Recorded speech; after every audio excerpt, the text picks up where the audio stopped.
இன்றைய தினம் 4வது குற்றவியல் நீதிமன்றத்தில் டிஐஜி திரு வருண்குமார் ஐபிஎஸ் அவர்கள் ஆஜராகியிருந்தார்கள். இன்றைய தினம் திரு சீமான் அவர்கள் தரப்பில் நாங்கள் தொடுத்திருக்கக்கூடிய வழக்கிற்கு மறுப்பு தெரிவித்து அவருடைய அப்ஜெக்ஷனை கொடுத்திருக்கிறார்கள்.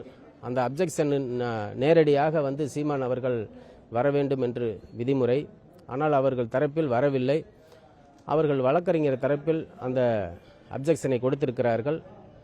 அடுத்த வாய்தா 8/5 போடப்பட்டுள்ளது. அன்றைய தினம் இந்த அப்ஜெக்ஷனுக்கு விசாரணை நடைபெறும். கண்டிப்பா நேரில் ஆஜராகி அவர் தரப்பு விளக்கத்தை பதிவு செய்ய வேண்டும் நீதிமன்றத்தில். அவர் என்ன சொல்லுகிறாரோ அதை கடும் நீதிமன்றம் பரிசீலனை செய்து பதிவு செய்து அடுத்த விசாரணைக்கான வாய்தா தேதி வழங்கப்படும். சார், நிறைய ஹியரிங் இருக்கு, 1-2 தான் ஆஜராகிருக்காரு.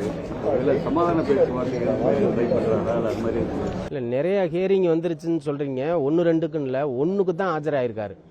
ஒரே ஒரு வாய்தாவுக்கு தான் அவர் ஆஜராயிருக்காரு. அதுவும் நீதிமன்றம் கடுமையாக நடந்து கொண்டதின் காரணமாக வேறு வழி இல்லாமல் அவர் நடந்து கொண்ட அந்த ஒரே ஒரு வாய்தாவுக்கு மட்டும் அவர் நீதிமன்றத்தில் ஆஜரானார். இந்த வாய்தாவிலும் கண்டிப்பாக அவர் ஆஜராக வேண்டும். என்ன காரணத்திற்காக ஆஜராகாமல் உள்ளார் என்பது தெரியவில்லை. அதனால் சமாதான பேச்சுவார்த்தை அப்படிங்கிறது அது அந்த மாதிரியான ஒரு முன்னோட்டமோ அந்த மாதிரி ஒரு எதுவும் கிடையாது. எங்கள் தரப்பில் எதுவும் இல்லை. நாங்கள் சட்ட ரீதியாக நீதிமன்றத்தில் சந்திக்கிறது தான் எங்களுடைய மணப்பாறையில். இல்லை, டிஐஜி தாக்கல் பண்ணலை. அந்த வழக்கு நான் தனிப்பட்ட முறையில் எனது பெயரில் நானே புகார்தாரராக ஒரு வழக்கை பதிவு செய்தேன். அதாவது தந்தை பெரியார் சமூக நீதிக்காக போராடியவர், பெண்களுக்காக குரல் கொடுத்தவர், பெண்களுக்கு எதிரான பல்வேறு போராட்டங்களை முன்னின்று நடத்தி அவர்களுக்காக பல்வேறு ஆதரவு பெற்று அவருக்கு ஒரு வெற்றியை கண்டவர். அப்படிப்பட்ட பெண்களுக்காக போராடி வெற்றி கண்ட பெரியார் மீது 9/1/2025 அன்று திரு சீமான் அவர்கள் ஊடகம் வாயிலாக நான் அவர் பேட்டியை பார்த்தேன். அக்கா, மகள், அக்கா, தங்கை, தாய், மகள் போன்றவர்களிடம் உடல் சோர்வு ஏற்பட்டால் உடலுறவு வைத்துக் கொள்ளலாம் என்று தந்தை பெரியார் குறிப்பிட்டதாக அதில் அவர் பேட்டி அளித்திருந்தார். அந்த பேட்டியை பார்த்தவுடன் இன்றைய தினம் கடந்த ஆட்சியிலும் சரி, தற்போது உள்ள ஆட்சியிலும் சரி, தொடர்ந்து தமிழகத்தில் பெரியாருடைய கொள்கையிலே தான் நடந்து கொண்டு உள்ளது.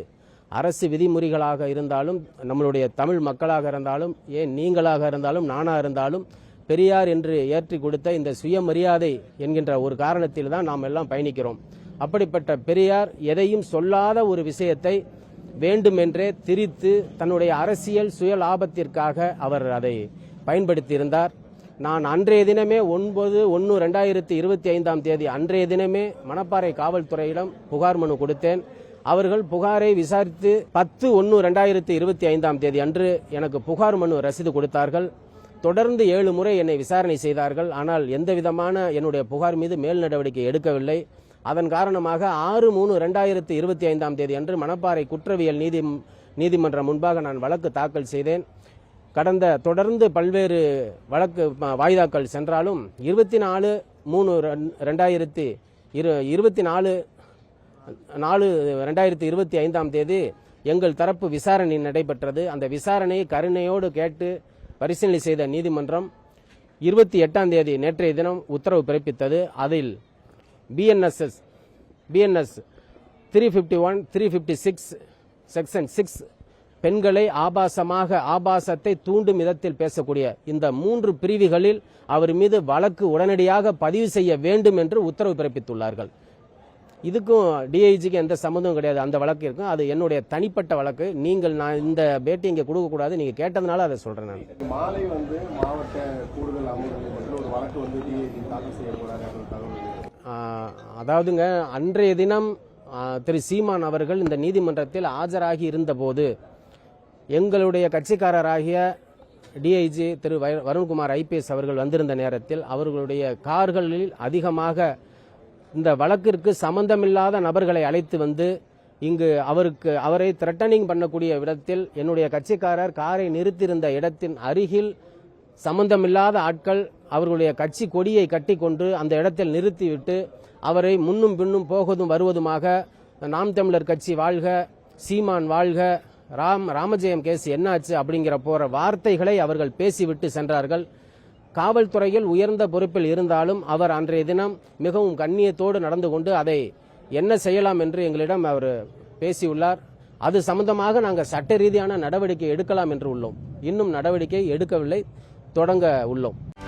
செய்திகளை உடனுக்குடனும் துல்லியமாகவும் தெரிந்து கொள்ள சப்ஸ்கிரைப் பண்ணுங்க.